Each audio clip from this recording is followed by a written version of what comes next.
What is going on, ladies and gentlemen? It is Ball Up Top, a WBB podcast presented to you by No Cap Space WBB.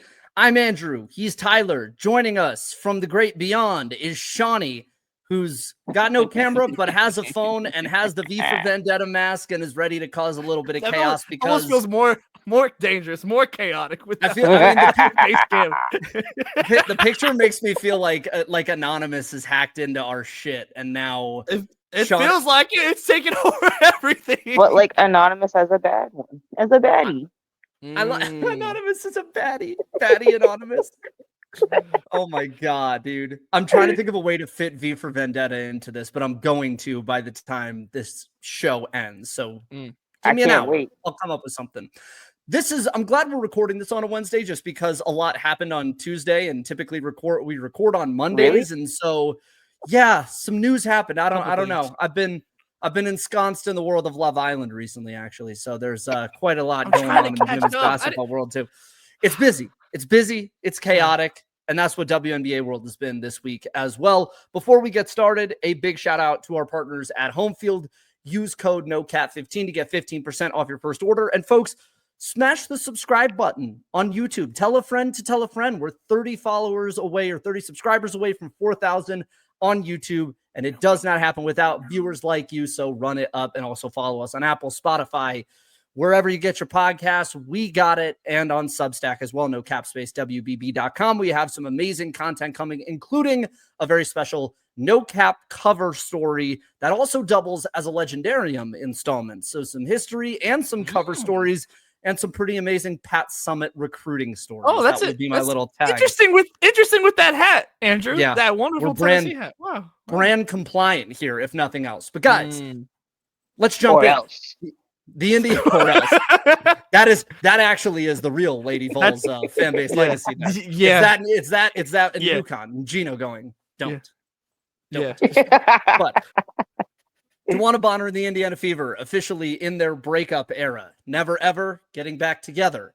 On top of that, Aaron McDonald signed this morning to the Indiana Fever. There's still money for a potential hardship contract because Demiris Dantas is with Brazil for the FIBA AmeriCup starting this weekend. Tyler, you were the one that did the video on the initial news of DeWanna Bonner wanting out. As of this recording right now, she seems primed to go to the Phoenix Mercury. Teams have been told to not bother with her on the waiver wire. Her wife, Lissa Thomas, is over there in Phoenix right now. Ari is on the Fever again. Tyler, your thoughts, having been the person to bring us that news yesterday. Yeah, I mean, I think that the development of my thoughts is that it feels like we're getting back to fast-paced Fever basketball because I feel like there's been a little bit of a lack of like the easy ones in a way, just in terms of volume. Like we know how great of a passer Caitlin is from like a full court perspective, and like they certainly like exist. Don't get me wrong, but like I think we're getting back to forwards basketball and trying to make life easier on the Fever, especially during this stretch where Caitlin has really struggled shooting the ball. And I'm thinking Kelsey Mitchell, Ari McDonald, forwards. Let's speed this up. Let's also try and figure out ways to relieve the offensive pressure from a scoring perspective from Caitlin. I think is also like in mind here with Ari, because you could have technically tried to go get a forward, right, to kind of replace this money with with DB. And obviously, there's still room to make more moves, and this doesn't have to be the last thing they do. But obviously, Ari was very successful in her short stint with Indiana and was a major part in kind of trying to keep as many things afloat as possible while Caitlin was out, and was very impressive. And Fever fans loved her. Like, so that makes total sense to me. I do think that this is going to kind of force them into an identity shift a little bit. Again, picking the pace back up, looking a little bit more like what they were like last year to me, like just in terms of, again, not that it's been like supremely different, but just a little bit more emphasis on that pace, on trying to force turnovers and get out and run, the Caitlin full court passes. And obviously things are going to get a whole lot smoother when Caitlin starts hitting shots again, which is going to happen. Like this is a very weird stretch for her, where you had both her first time being out with an injury and her first time really being in like a legitimate slump. And I'd be interested in figuring out how that's tied together. But in terms of just I kind of gave my full reaction on the emergency video here on the No Cap Space YouTube page, but In terms of Aerie, to me, it feels like an ideology shift of we want to speed this game up and we are going to outrun you. And they certainly have the capability of doing that. It's just a little bit different with the personnel that they have now. And I think the one player I'm looking at is Timpson.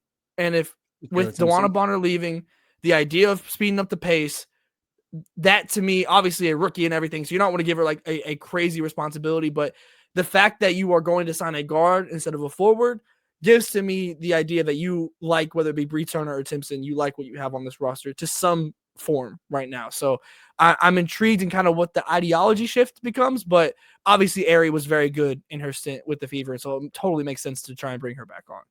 And I feel like Aerie too is, as we said when she was in for Caitlin during the injury, like that is that's the backup guard that you need right now. The thing with DeWanna Bonner, and she kind of alluded to it in her statement today, is that, you know, this was a fit issue and a problem of not being kind of on the same page. I think you're right, and that some of that is pace. I also think that she's kind of more of a pure two, like a scoring two, and Kelsey Mitchell is already sort of there. So a lot of mouths to feed. The pace and play was different. Taking her off the bench probably wasn't going to be acceptable. Shawnee, what are your thoughts just as the situation has evolved a little bit more since last night? We've gotten a little bit more context as to what was happening, what wasn't working. And do you think the Fever are going to be better off now that at least this portion has been figured out from a locker room perspective? This whole thing is stupid. You're 37 years old and you didn't know this wasn't going to work. And the thing is, like, I like DeWanna and I like what she could have potentially brought as a veteran, as a champion. You know, the stuff she was saying about like bringing out the best in Aliyah and Caitlin and this, that, the third. Like, I thought it could have been, you know, we could have been a contender. But it's like, what are the conversations, bro? Like, what are the conversations? Because now, like 10 games in, you're like, oops, this was a huge mistake. Like, really? You didn't see anything from last year? All right, man. I just think it's unfortunate because, like, if any team doesn't need the negative PR, it's the Indiana Fever. Like, we're at now 0 days of normal discourse because of extracurriculars with the Fever. And I feel bad for, like, you know, the young core because it always falls on them. Because now you get like the speculation of like, oh, well, it was probably this and this, that, the third happening behind the scenes, when it's like, in actuality, the only people that were really like dickheads to her were people that claim to hate the Fever. Because like, go back and look at her post and why she had to lock her account after she became third in scoring. That wasn't Fever fans. That was everybody else calling her out of her name. So that's where I'm kind of like, you gotta, if you gonna be, it's like the Lakers. If you go to the Lakers, you gotta know what you're getting into being under lights that bright. And I don't know if she did, because like, to say you want to go to Atlanta or Phoenix, like, you're not starting there either. So I guess like the thought process is, if I'm gonna sit on the bench, it needs to be for like a guaranteed contender, and Phoenix and Atlanta are cooking right now. So, you know, I'll sit on the bench for them because like I'm guaranteed to go to the playoffs. But it's still kind of like that's foul. And then like you got to go play with your wife. Like you not allowed to like play on your own. Like really like be your own woman. No, I'm kidding. I'm kidding. But yeah, I was about to say, I don't know where this is going. I don't. No, yeah, but like, shout out to the conspiracy theorists, because like I see out for personal reasons, and so I like defer to the air of caution, and like, you know, I hope it's nothing terrible. And it was really just like, oh no, I hate them. And he's like, W Twitter was on it. Like the W Twitter sleuths were on it. Like they were. I mean, leave it to W Twitter to figure something out. Like, no, like good for them though, because you know, be suspicious of everything, question everything. That's to say this with the V for Vendetta very fitting. If you don't take anything else from this podcast, question everything. Question everything, including us. The thing that wait.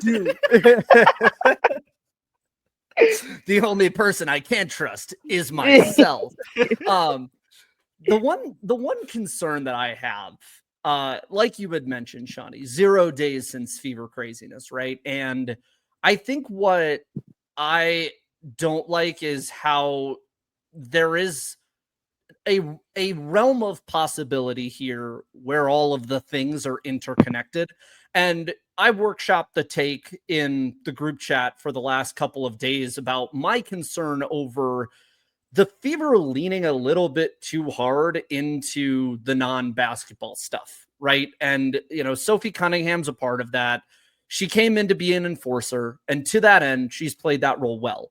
However, Sophie Cunningham has also found herself to be a bit of a darling in a certain type of media sphere, and I think that has inflated her celebrity a little bit in terms of a lot how, of it. like in terms of how much her audience, like how big her audience is relative to like what she actually is as a basketball player. And while Caitlin is not the type of person to go into that type of place, Sophie is all too happy to.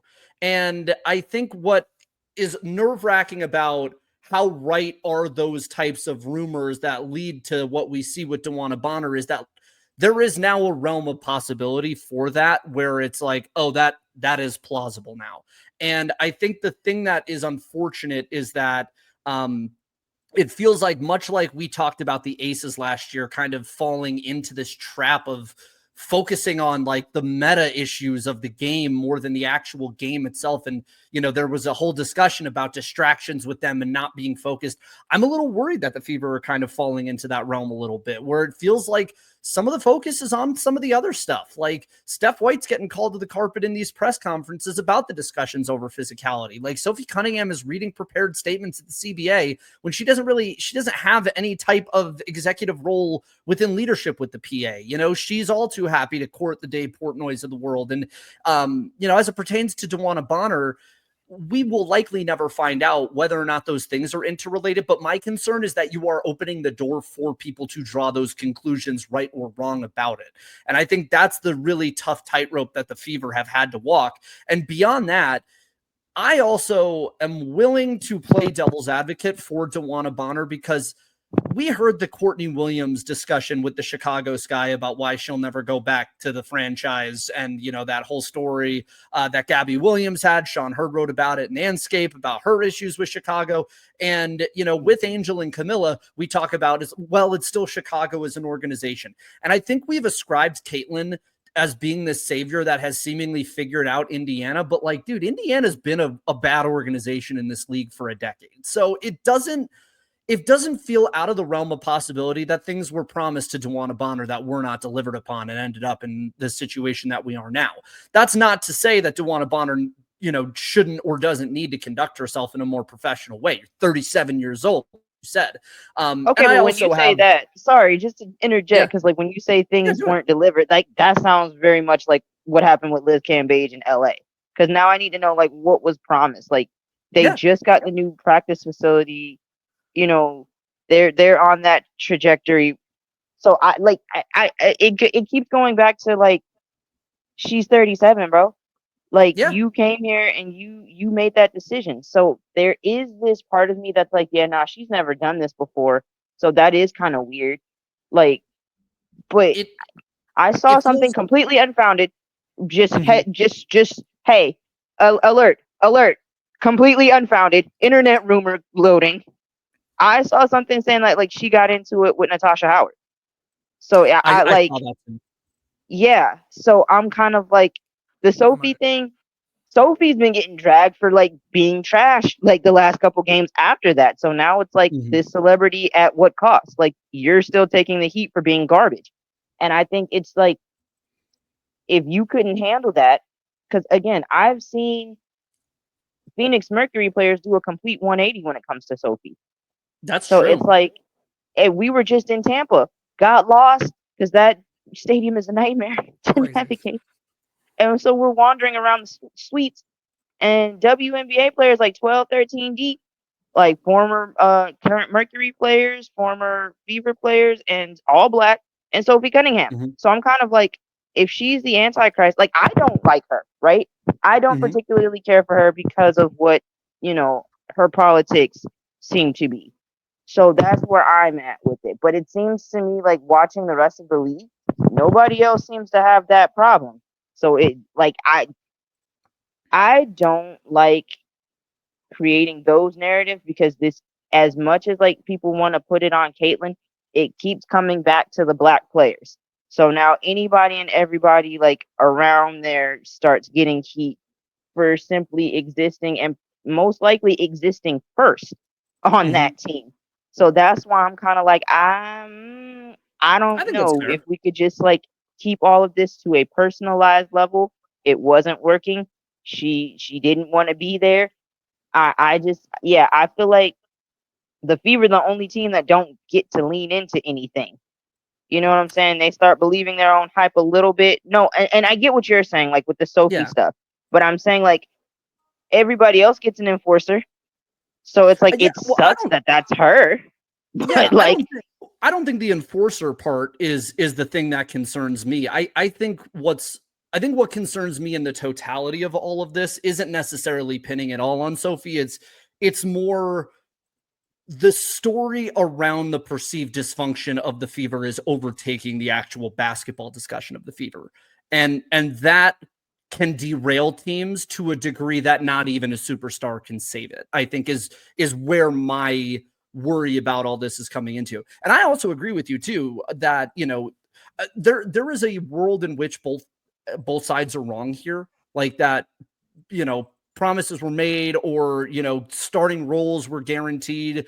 But as a 37-year-old player, like you got to understand when you do or don't have it anymore. And that's hard for individual players, to be fair to them as well, is like when you're losing a step and you might not have it in the same way you used to, like everybody handles that in different ways. The other intricacy within this league, frankly, is that like players can get married to each other. We don't see that in men's sports. Like there's not like there, but like seriously, like that's like a legitimate actual tangible conversation to have as well as it pertains to DeWanna Bonner, is like you're having to co-parent like across the country from one another. For all we know, that could be a driving force in all of this as well. And while I don't love how many times personal reasons has been used this season to justify having players be out of the games, I do think that every situation is different. And I guess I don't love the pile-on of calling DeWanna Bonner like a quitter or she's betraying the team. And then on the other side of that end, also the bad faith arguments that are getting hit toward the Fever of like, well, this is obviously an example of, a bad culture or bad politics or all of these other things. I don't love the two extremities of it. But it's messy. And I think that's my concern with the Fever is like, you have to get out of navigating this mess. And, Caitlyn's style last year and the team style was like, just stay above it, just stay above it, just stay above it. And my concern is if you have a person on your team and a coach on your team that isn't necessarily interested in trying to stay above it the way they did last season, does that portend problems for the star who I think you owe it to stay above it for, because all of it comes back to her at the end of the day. That's, I think, my concern with all of it in the broad end. But I mean, I get you. I guess I'm operating from an idealistic perspective because I'm just like nobody else seems like in no other league is it like, Draymond Green is like he's an absolute insane individual and none of it ever falls on Steph to tell him like chill out, get off the podcast, stop being friends with Braun. Like, so I'm kind of like they did. In fairness, they did kill Paul George for Podcast P. But he sucked. And no, and here's my thing. Don't get me started because that fell on Russell Westbrook. So that's an entirely different podcast. Like my coat. That's what I'm saying. That actually did affect my dog. But what I'm saying is like Steph never catches literally any heat for anything that Draymond does. And that is like his understood and self-proclaimed bodyguard.